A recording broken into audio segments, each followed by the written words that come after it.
তোমাকে এত খিদে পেয়েছে? তাই? ভীষণ খিদে পেয়ে গেছে তোমাকে?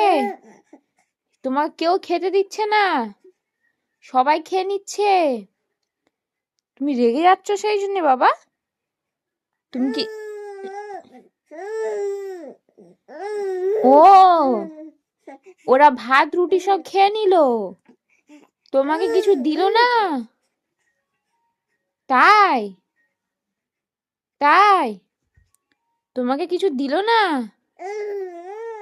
তুমি বলেছিলে তাও দেয়নি? এত খিদে পেয়ে গেছে তোমাকে? আচ্ছা। এ মা, বাচ্চাটাকে কত খিদে পেয়েছে, ওরা নিজেরা খাচ্ছে, কেউ খেতে দিচ্ছে না বাচ্চাটাকে। তাই? তুমি রেগে গেছো মা?